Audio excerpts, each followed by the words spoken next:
anak muda sudah tidak mau lagi bertani, yang ada di benak anak muda begitu mendengar kata-kata petani adalah ciri-ciri petani. Nu kahiji antara kaseungeut sinar matahari kumaha? Nah, eta. Waduh, cenah saya teh geus luluran namanya cenah kudu hideungan deui.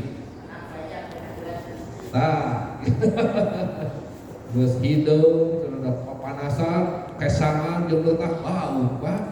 Nya kotor. Wah, geus adu goreng-goreng aya di petani. Itu Pak yang membuat anak muda tidak tertarik ke pertanian. Itu mutlak, Pak. Karena kalau anak muda tidak tertarik, sisanya ya bapak-bapak yang bertani. Sementara bapak-bapak juga ini maaf nih. Bapak Yusuf seberapa? 53 bertani di tahun seberapa Pak? Atau seberapa tahun lah gitu bertani? Di tahun 80. Ari bertani ya Bapak cita-cita atau lebih apa?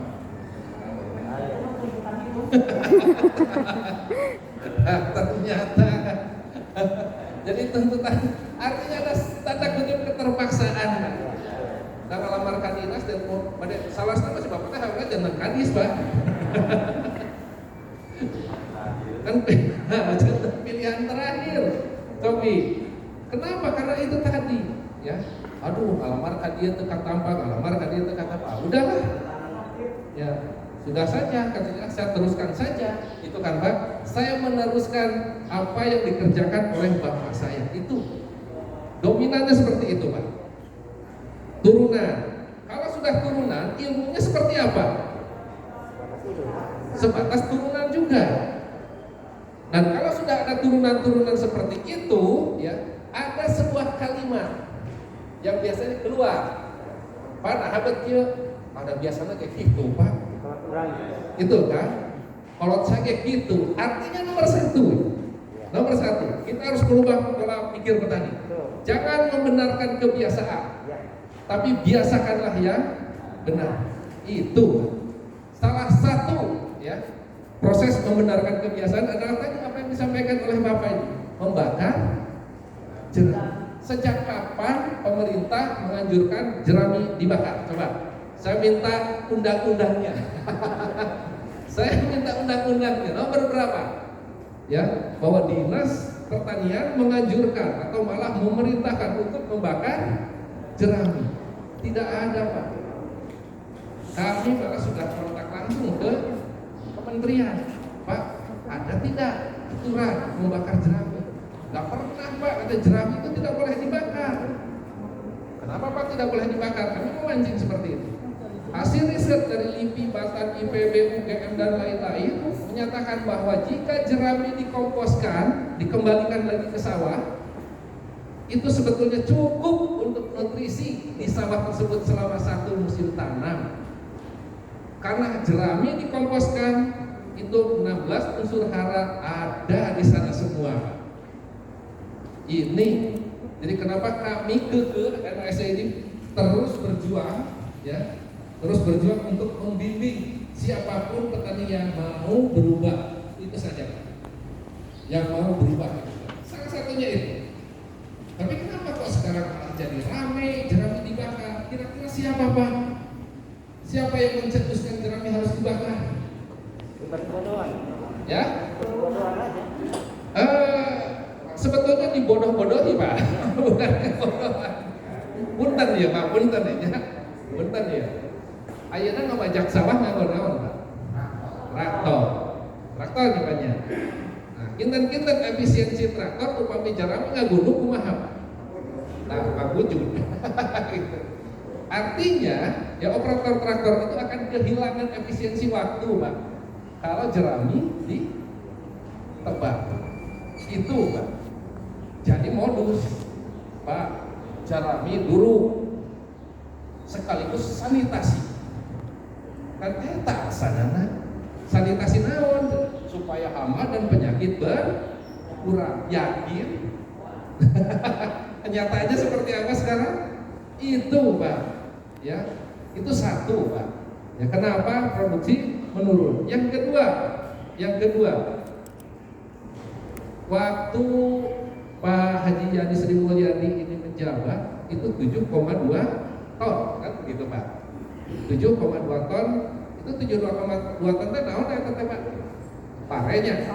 Pare 7,2 ton. Bapak pernah nimbang jaramina? Ente. Ya? Pasti Pak. Oh, berarti padi Bapak jelek. Ya. Jadi Pak, hasil kami random sampling di beberapa lokasi. Ternyata kalau misalnya padi anakannya 25 sampai 30 saja, satu rumpun sadapur 30, 25 30. Itu kalau misalnya hasil panennya tadi 6 ton, berat jeramnya ternyata 3 kali lipat. Artinya 18 ton berat jeraminya. Ini hasil random sampling. Artinya Pak, Bapak Ibu, ya tapi malah namanya. Tadi pare gitu tahun depannya. Jarami seberapa tadi teh? 18 tapi genap 24 ton. 24 ton keluar di sawah. Nah, habet keluar anu kahiji, parenak pasti dicanda. Hari jaraminya tadi di dulu. Kan gitu, artinya keluar biomasa 24 ton keluar dari sawah. Lalu Bapak mengembalikan berapa kilo ke sawah? Dengan Korea, NPK, TSP, kira-kira sebanding atau tidak? Nah, jadi Bapak jangan berharap naik Pak. Kalau misalnya energi yang dikeluarkan tinggi, tetapi yang dimasukkan sangat rendah. Ini Pak, ya. Jadi kesimpulannya, tong di dulu Pak jarami teh di kompos teh. Kumaha carana? Pernah Pak pelatihan kompos? Saya yakin pernah. Saya yakin pernah karena itu sudah dari tahun berapa itu digembar-gemborkan terus seperti itu. Nah ini Pak, jangan membenarkan kebiasaan, tapi biasakanlah yang benar. Itu Pak. Jadi banyak Pak di teknik ini untuk mendukung mengembalikan modal dan menghasilkan produk yang baik supaya pasar bisa menyerap. Jadi ini saling berkaitan, tidak bisa salah satu saja. Penting modal ayah. Begitu modal ayah panen kan 2 ton, bingung. Bunganya malah kena, kan gitu. Ini saling keterkaitan Pak.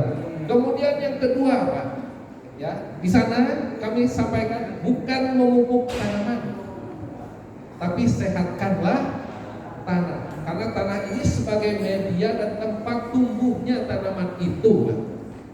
Selama ini benar-benar oke ya Pak.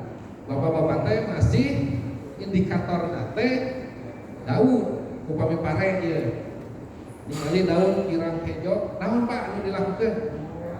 Urea kan, urea. 3 hari kemudian, wah hejo deui. Saminggu kemudian, oneng deui. Gitu kan keras Pak. Kan seperti itu. Tapi Bapak tidak pernah memperhatikan di mana tempat hidupnya si tumbuhan ini. Kan dia gitu Pak. Sampai seperti dia. Ibu ya, gaduh bumi, agreng juga dia begitu punya. Wah, beton di mana-mana, AC di mana-mana. Tapi sisi paling itu teh tempat pembuangan sampah akhir. Kinten-kinten ku sehat tuh alir. Oh, tapi kurang misalnya gaduh sasaungan, tapi tempatnya asli tengah sawah-sawah organik sehat mah. Tak eta we. Eta we intina mah. Lalu bagaimana cara kita mengetahui tanah kita ini sehat atau tidak sehat? Pernah Pak, ayo pelatihan ekologi tanah? Belum. Maknya Pak. Uji pH saja. Uji pH. pH-nya seberapa? Anu waktos kita? Abdi mun 5 langkung sekedik. 5 langkung sekedik. 5,7. 5,7. Terus dikumahakeun Pak? Ya kada di ieu Pak di kaptan. Dikasih dolomit atau kaptan. Nah, seperti itu. Sebetulnya Pak, tanah kita itu mudah sekali kalau untuk memanfaatkannya.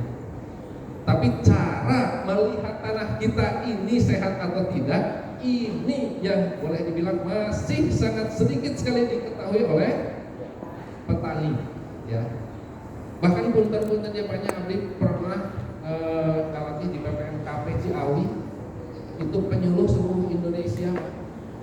Nah begitu ditarasnya, gimana Pak caranya melihat tanah? Aku tinggal melorot, tinggalin tanaman, lain ke tanah, kumaha carana, ya. Kita memberikan informasi kepada petani bahwa tanaman dari permukaan tanah ke atas itu identik pertumbuhannya dengan tanaman dari permukaan tanah ke bawah. Itu saja.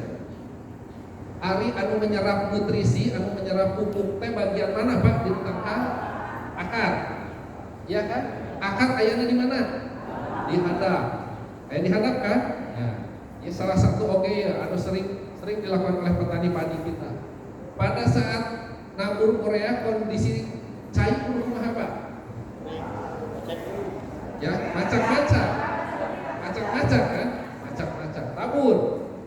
Setelah ditabur, macam-macam. Reaksi urea seberapa menit Pak?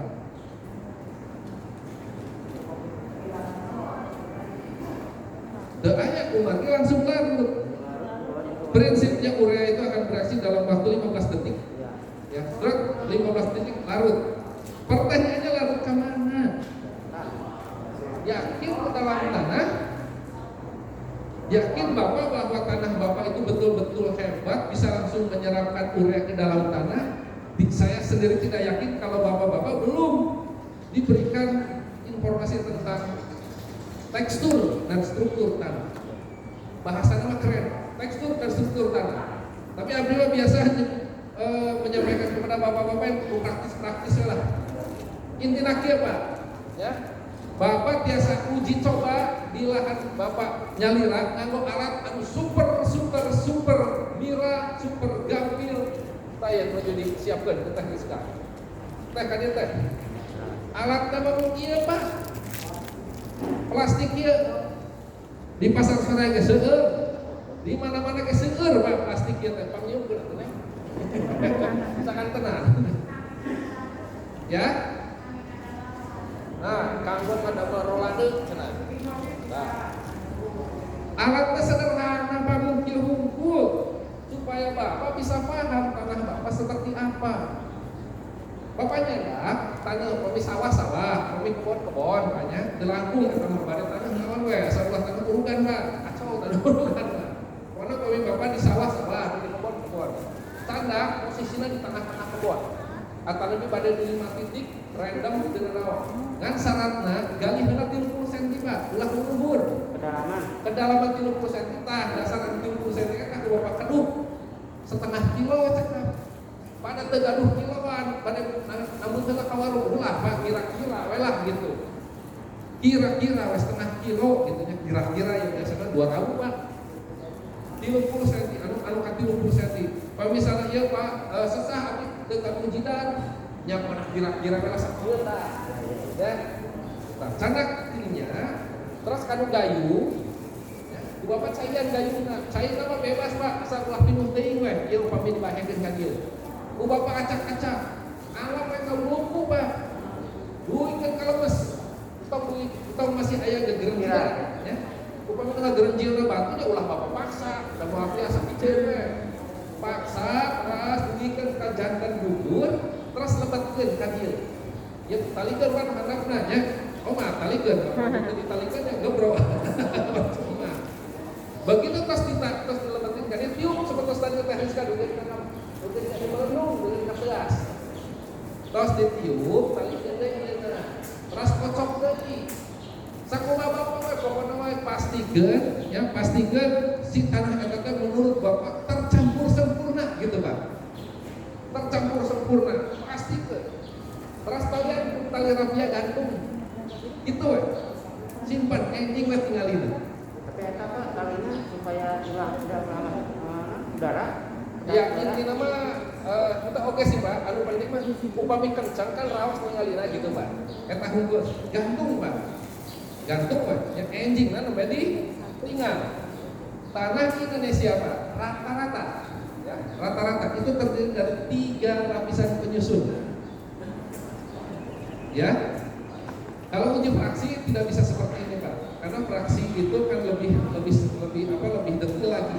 Kalau ini hanya memberikan informasi kepada bapak-bapak berapa ketebalan tanah liat di lokasi bapak.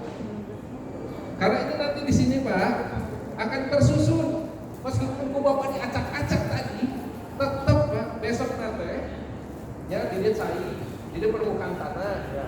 Nah, terus ketinggalan Pak, tanah itu bagian atasnya halus bisa, pori-porinya gitu ketinggalan, lembut bisa. Nah, terus di bawah eta teh aya rada kasar sekedik Pak. Debu, anu luhur liat, anu tengahna debu, anu paling kasarna dihadap eta pasir. Kabayang teh Pak, itu rata-rata Pak ya tanah di Jawa seperti itu, rata-rata. Kabayang teh Pak, anu luhur teh kan lapisan liat. Ya. Anu pori-pori nage kecil pisan, teu aya pisan. Sementara bapak-bapak melah teh di dinya. Teu aya pori kumacarana akar ngembang, kumacarana akar tumbuh. Biasa gitu Pak? Wah biasa. Tadi opa aya urea biasa nih. Nah, dengan tidak adanya pori, apakah urea bisa turun ke bawah? Tidak ada. Karena kita tidak bisa melihat setelah urea bereaksi Pak. Begitu urea bereaksi, wah bagus kehadap. Belum tentu Pak. Mungkin dia masih karena dari hasil reaksi urea itu ada yang terlepas ke atas dalam bentuk gas metan Pak. Ada yang berbentuk residu yaitu nitrit, dan yang dibutuhkan oleh tanaman itu dari urea itu adalah bentuknya nitrat. Tapi nitrat ini juga tidak bisa diserap langsung oleh tanaman karena nitrat ini ionnya itu adalah negatif, bukannya di mana tapi tidak nahan sebagai pengetahuan namanya ionnya negatif. Supaya nitrat ini bisa naik atau diserap oleh tanaman perlu yang namanya iona yang positif ya dari urea itu sendiri Pak. CONH2 dua kali ayah H sifatnya asam. H ieu Pak ngagandeng nitrat yang naik ka luhur. Tapi residuna hanya asam oke, sehingga pada saat Bapak ngomong pakai pH, tanah pun akan teridentifikasi asam. Tah eta Pak rate nanti. Jadi kenapa Bapak harus tabur kaftan atau dolomit? Tapi kalau bagi kami tidak perlu Pak tabur kaftan atau dolomit selama tadi Pak jerami tidak dibakar. Itu saja, sederhana. Jerami tidak dibakar. Pak jerami itu lihat. Saliat-liat ke jerami gitu kan buruk-buruk oke kan Pak. Tapi kan cukup lama, namun kita biarkan di sawah begitu saja Pak. Nah untuk mempercepatnya, ya kita harus minta bantuan. Bantuannya siapa? Siapa sih pekerja yang tidak perlu kita